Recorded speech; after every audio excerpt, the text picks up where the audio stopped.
In this tutorial, we're going to review how we build a basic marketing sequence. So this can be a follow-up sequence that can be used for a variety of different circumstances, but in this particular exercise, we're going to follow suit with what we did in the previous exercise where we built 2 emails to follow up with any website visitors that came through that were inquiring about our business and our services and our products, etc., and we want to follow back up with them to engage them.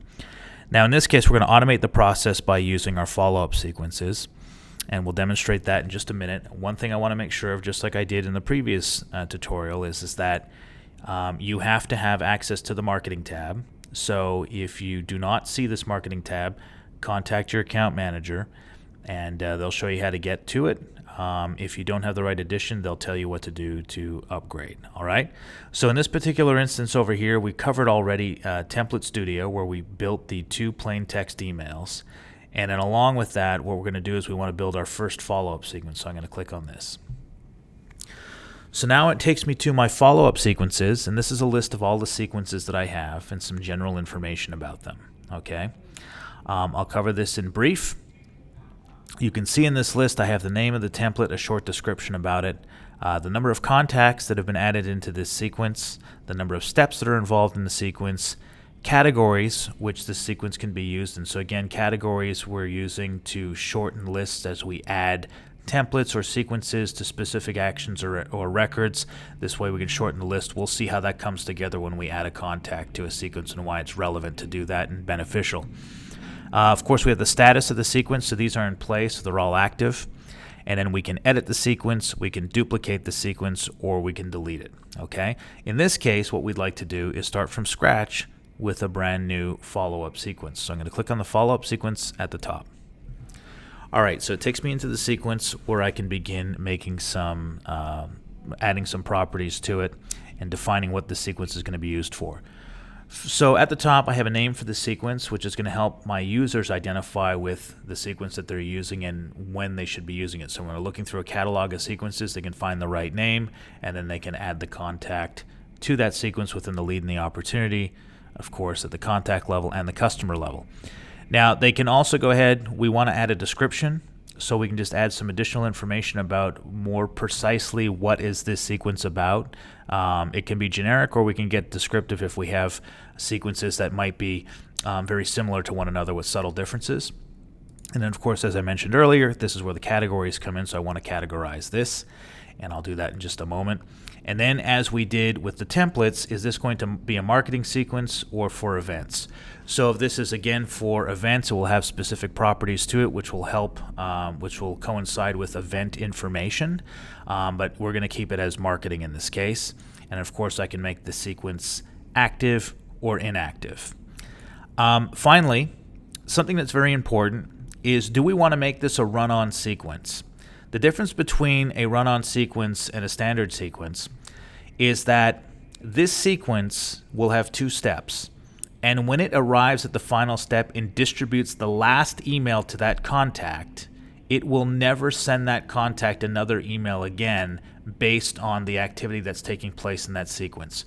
So what this means is that if I ever add a 3rd template into that sequence and this box is not checked, the sequence is deemed as finished to the previous recipients, and they will not get that 3rd email. However, if I check this box for this sequence and I make it a run-on sequence, that means that every time I add a new template to that sequence, all the people who are subscribed to that sequence or in that sequence will continue to access or receive the additional emails afterwards. So if you're doing newsletters or holiday campaigns or anything that you'll continue to add templates to, then you definitely want to do a run-on. But if there's a finality to your sequence, do not check the box. Okay, so that's the difference between the 2. All right, now finally down below, kind of obvious, is when do you want the sequence to run? So by default, it's 7 days a week. However, if you're a B2B business where you're servicing customers during the week, then you probably want to undo Saturday and Sunday. If you have different preferences during the week as to when you don't want to send emails, like maybe Friday, Saturday, Sunday, etc., something like that, then you can do that as well. This can be overridden at the template level as we add a template, but it's going to provide these as the defaults, that all templates being added should inherit these properties as to when the sequence could be sent, okay? When the template could be sent within the sequence. All right, so what I'm going to do is I'm going to fill this information out, and then we'll discuss website visitor. Adding our first so this is going to be alerting my users that when they receive a lead from the website, they'll want to put the website visitor into this sequence. I've given it a short description so we all understand what it's about. In case sometimes we have, like I said, more than one website visitor sequence, we can determine the differences between the two through our description. And of course, the category is going to be website, and I kept these as marketing and active, and I'm not going to make this a run-on sequence, okay? Because this will have a finality. When we do not get in touch with them, the last email will be the last email in this particular case because it's a personal communication. And then finally, I've put it running through Monday through Friday, and then we'll select the times as we add the actual sequence steps themselves. So once I'm done with this, I just want to hit the button here, the blue button that says Create Follow-Up Sequence. So I do that, and now I have more options down below. In this example, I'm going to exclusively focus on sending emails. However, our sequences can contain calendar events, and they also can create tasks that are assigned to different users throughout the sequence, okay? We'll look at that in a more advanced lesson that includes a mix and match of all three. But in this particular case, we're going to stick with the emails that we made in the previous exercise using the Template Studio. So what I'm going to do is I'm going to click on Sends an Email, which is going to be the first step. And so traditionally, I like to just stay simple and call it step 1. Again, saved from my browser. Now I have some options. Number 1, I can make the step active, which is default, meaning it'll run. If I'm working on this and I don't want to include this yet, I can make this step inactive, and even if there's a sequence that's in play, this will not run until I turn it on, okay? That's a good idea, just in case you have a live sequence that you're working with and you're exploring and putting another template in right away. So make that inactive if you want that step not to fire in live sequences. Right now I'm going to make it active. Then I have some options. Run this step as soon as possible when the person is added to the follow-up. Okay, so in that particular case, what I'm going to be doing is that if I keep it as soon as possible, the moment somebody is added, within a 5-minute grace period, depending on when the person is added, the email blasts out. Okay, so this is for an immediate delivery. Okay, somebody comes through during the week, they've come through on the website, and basically you're sending it out, and that's what you would do as far as immediate delivery is concerned. Now we'll talk about that in just a moment. I'm going to come back to that here because you have some other options. There's one here that says X number of days after the person is added to the follow-up sequence. So this would be used in the second sequence, which we would see, is where we say that the first one went out immediately, and then the second one would go out 5 or 6 days later after that. Okay, so there's some options there. If you do that, you actually have choice to choose the time. Okay, so in this particular instance over here, it's set to 0 and then 12 o'clock a.m. Okay, so you have you can go ahead and change this to whatever that may be. So if you want to do 5 days later, you can do this, and then you can choose the time. Okay, depending on your industry, different times may yield different results depending on who you're trying to get in contact with. So for instance, if you're dealing with people who are working with inside the office, obviously during the day, mornings and afternoons, you might be able to get a hold of them. But if you're dealing with people who are out in the field, maybe early mornings and late afternoons are a possibility of the best times to get in touch with them. So think about those things as they relate to your business. The other option is that you can do X number of days before a calendar event. So for instance, let's just say that the 4th of July, you want to announce your holiday hours to somebody, or July 1st, you want to announce your holiday hours to somebody. In that particular instance, what you can do is you can put in the event date, when that would be. So we'll go over here to say the 4th of July, and then the time could be at 3 o'clock in the morning or 3 a.m., or let's just put it at 8 a.m. in the morning, and then we'll sit there and say, 5 days or 4 days before, notify people of my holiday hours, okay, that we're going to be closed during certain times during the week because it's a 4th of July holiday or Canada Day on July 1st. And so we want to make sure that our customers and our vendors know when we'll be accessible if they have any questions or need our assistance. So you can do that. Now the final one is on a specific calendar date. So in that particular instance, you're just selecting a calendar date and then the time that you want this to go out, and you can ultimately have that time to go out and deliver to that customer. So you have a couple of different solutions for different scenarios. The most common, which you'll probably be using, is 1 and 2.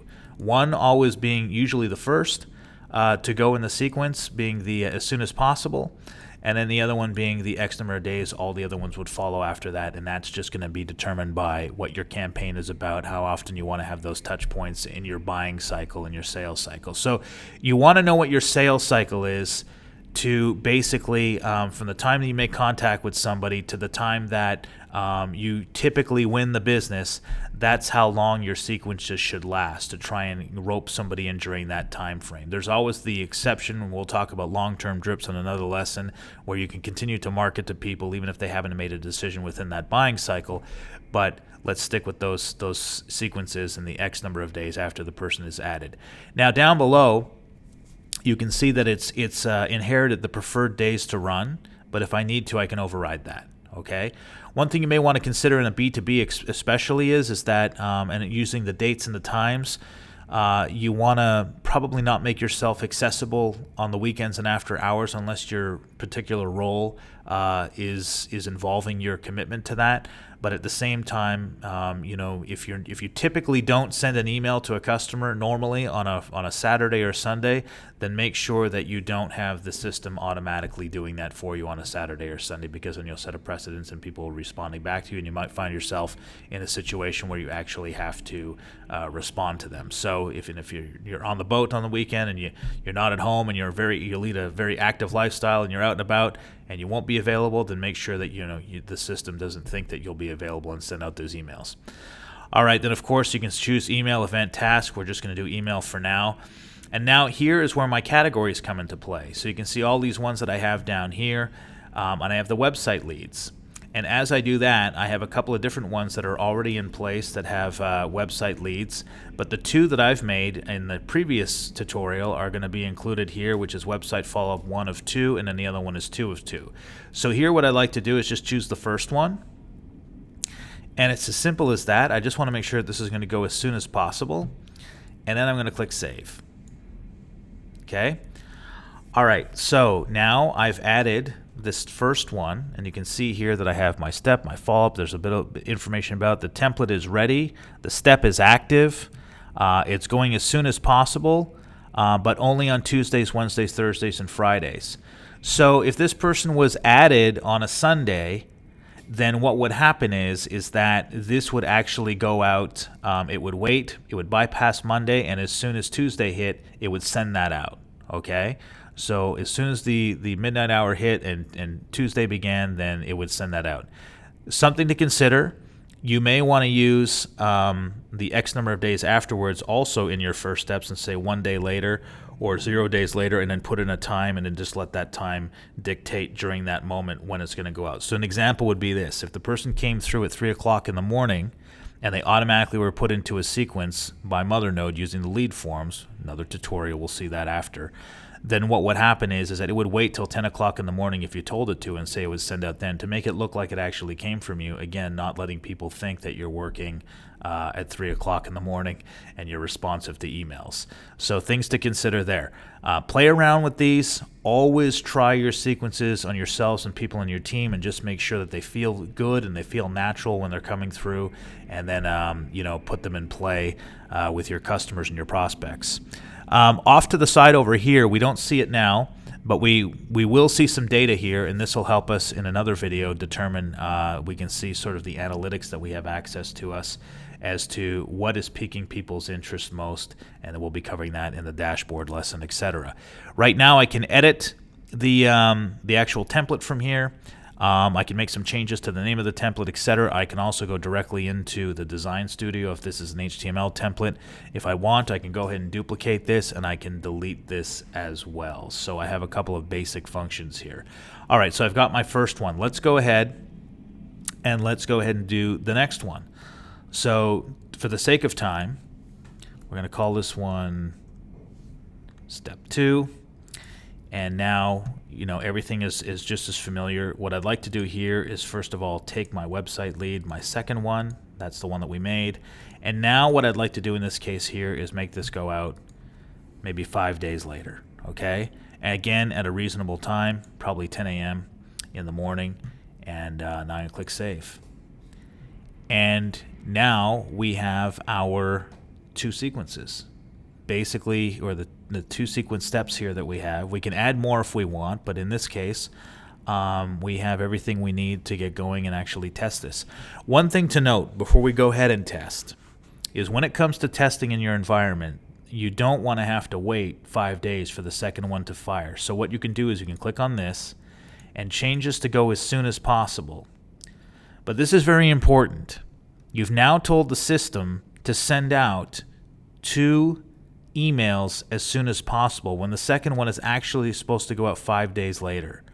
So always remember that when you complete your testing internally on yourself and on your coworkers, make sure you go back. The last thing you need to do is put that in play where it's supposed to go. So if it's 5 days later, 10 days later, etc. So just do this. All right? All right, now that we've made our first follow-up sequence, we're ready to put it into action. But before we do that, I can't stress this enough, you need to test your sequences. Just don't test them with yourself. Test them with some colleagues and some coworkers and people that are on your team or people that might even be using these sequences. Number 1, it'll help you with checking for typos and any mistakes.